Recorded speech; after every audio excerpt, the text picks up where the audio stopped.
Like, I will get rid of you. And that has the chilling effect on not just the press, but you see that then ripple out to other institutions and individuals who are watching what's happened, because you are a representation of the freedom that is embodied in our Constitution. Talking with us. By the time we left, people who talked to us freely were no longer talking to us, no longer returning our calls. And I'm feeling that here in Washington. People who used to speak out about Trump, Democrats as well as never Trump Republicans, don't want to be quoted anymore. Please don't use military operation. When people in power get to dictate to the press what words they use, what terms they use, much less what they actually write about them, that's a whole pernicious system. We have been... Welcome, Patriots, and in today's video, you will see the criticisms from the press. Trump, who is banning reporters who are not committed to the truth. But what about his response? Courage and control. In the face of attempts to manipulate America's narratives, Trump decides to take a firm stand. Want to find out what's really at stake? Keep watching and prepare for the truth that the media doesn't want you to know. The Trump administration now says they will handpick which media outlets will be allowed in the White House press pool, a move that breaks with decades of precedent.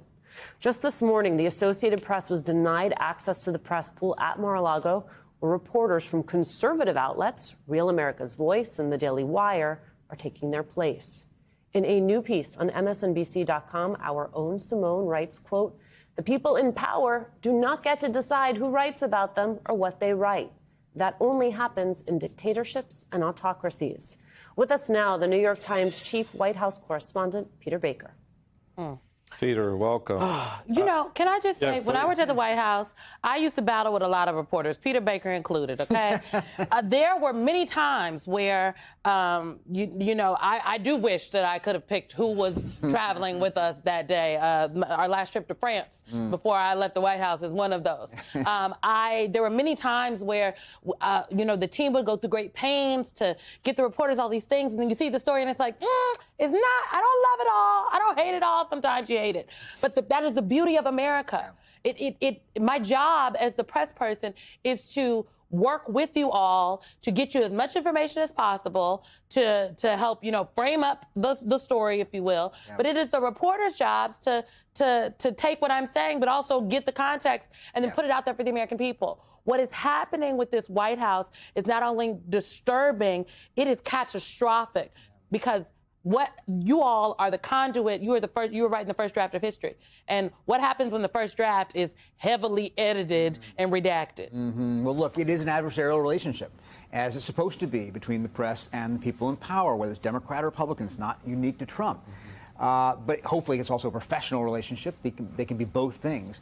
But it's not up to people in power, or at least hasn't been under Democrats or Republicans going back as long as any of us have been alive, in which a president picked who was in that press pool. Now, a lot of viewers may say, who cares? What's that mean? Well, what it means is you're going to get questions more and more from people like, tell us, sir, about your moral courage. Right. Tell us, sir, about your great poll results, as opposed to, challenging questions, which is what a reporter is supposed to do in that circumstance. Now, some of the mainstream press is still in that press pool, but what he has done by kicking out the Associated Press explicitly and overtly, because of the words that they have written, because of their coverage, is he's put them all on notice, all of us on notice, that if you write something I don't like, I can get rid of you.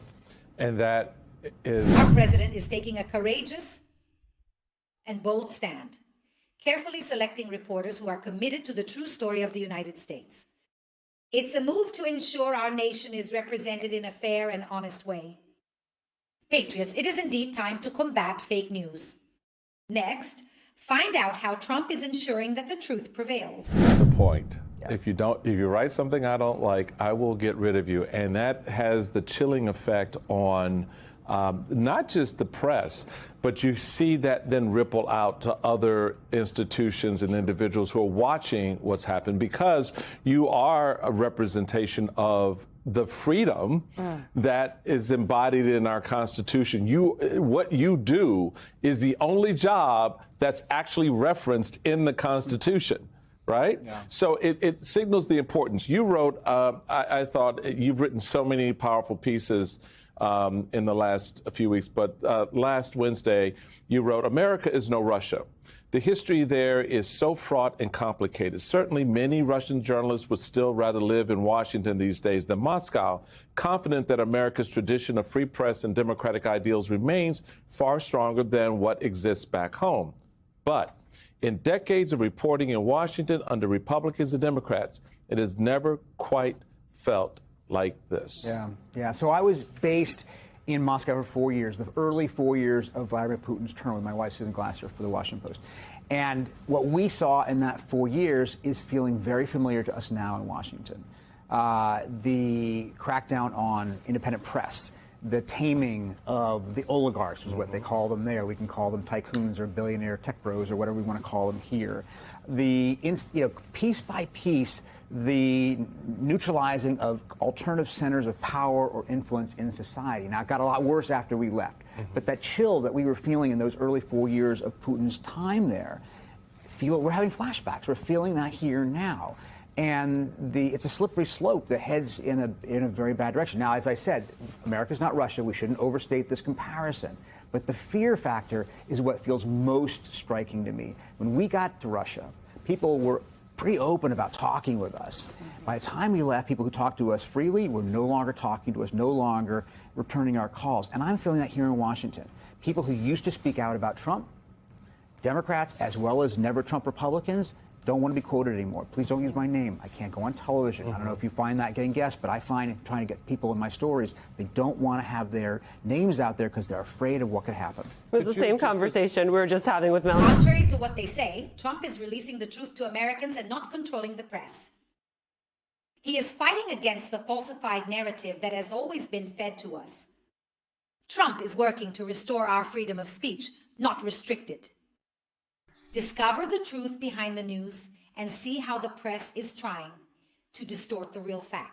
Bernie Stansbury about the fact that a lot of her Republican colleagues are willing to whisper into her ear about how upset they are and how they're phone banking the White House. They're not so brave as to say that out in public. Listen, I want to acknowledge some of the discomfort here, Peter, of the fact that as journalists, part of the deal is never making yourself a part of the story. And this now becomes an inevitability that you have a press, a free press that is in direct is part of the story now. The president has made the press a part of the story. And so my question to you is, who then the press appeals to? We've seen appeals to courts, for example. On Monday, you had a judge rejecting the AP's access to the White House, urging the government to reconsider. Judge McFadden said the AP had not proven harm requiring an immediate restraining order, but he cautioned the White House that the law wasn't on its side in barring AP over continuing to refer to the Gulf of Mexico, not simply the Gulf of America, as Trump decreed in an executive order. Just want to note that judge was a judge appointed by Donald Trump in 2017. Who do you appeal to? Who comes to the aid of the press here? Yeah, basically nobody. Look, the Associated Press lawsuit will continue. This is just about the temporary restraining order. So we're not done with that. We'll see where that goes. And we have conversations among ourselves about what kinds of responses we as a press should take. But you're right. We don't like to be the story. We don't want to be the story. It's not our job to be the story. It's our job to cover it.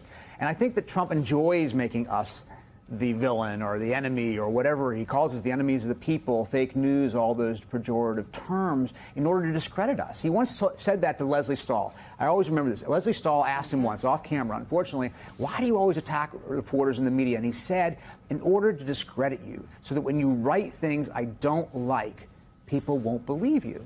And he even said once in a speech in his first term, I remember this very vividly, he said, don't trust anybody but me.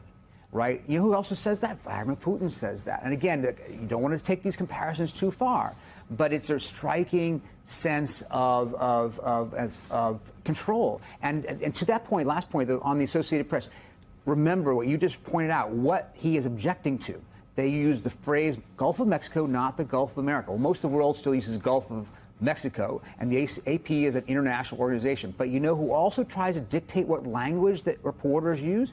Again, Vladimir Putin. You're not allowed to call the war in Ukraine a war. You have to call it a special military operation. When people in power get to dictate to the press what words they use, what terms they use, much less what they actually write about them, that's a whole pernicious system.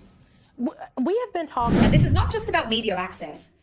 The truth, Patriot, is that Trump's actions are strengthening the foundation of our Constitution, ensuring that the media faithfully represent America and do not distort the facts. Thing about the lack of Republicans who are willing to, stand up to the president, and even some Democrats. And, right now, there's reporting from Axios that Hakeem Jeffries, the Democratic leader, wants Democrats to attend and bring their guests who have been affected by DOJ. And there are others who are saying, no, we should not be there. So you've got that happening within the Democratic Party apparatus. You've got Republican members of Congress who are just ceding their constitutional authority as a co-equal branch of government while Elon Musk raids the federal government. They're calling up the White House saying, please don't do this quietly, but again, not putting their name on the record. But when it comes to the reporters, I was struck by, this is the pool report where the press sends out what is happening. And this was this morning. As we gathered, pool once again saw our Associated Press colleagues turned away from joining the pool by White House staffer. In their stead, reporters from Real America's Voice and the Daily Wire are in the pool as they have been since Friday.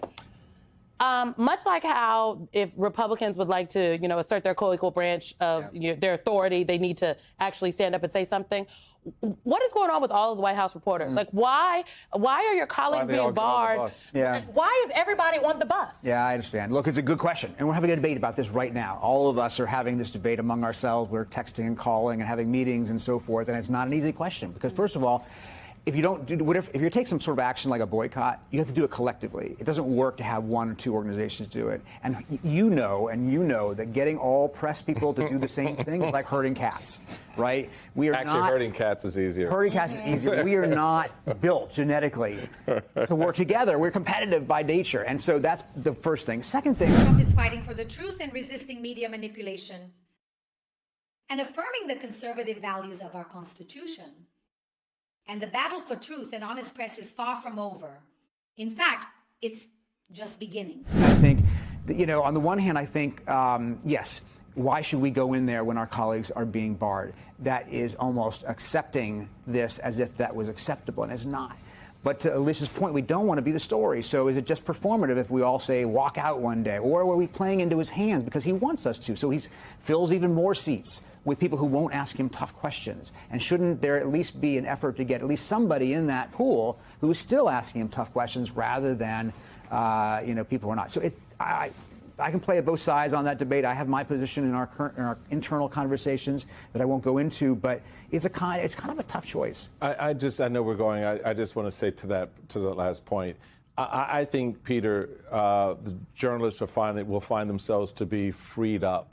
If Donald Trump wants to stack the press pool with sycophantic reporters like the idiot who asked, Zelensky about wearing a suit, let him do that, because then you're freed up to report without those restrictions. You can then call the balls and strikes the way they're playing out, whether you're in the room or not. And keep in mind, we do that even while we're in the pool. I know, but I'm just saying. Yes, I know what you're saying. Yeah. And being in the pool is not the best way to be a White House reporter anyway. Exactly. But the question is, does he get pushed on things he doesn't want to be pushed on? Right.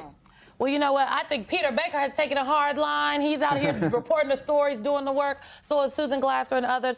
I just encourage some of the other White House reporters, just pretend this is the Biden administration. Treat them how you're treating Joe Biden, Vice President Kamala Harris, and the press people that work for them, okay?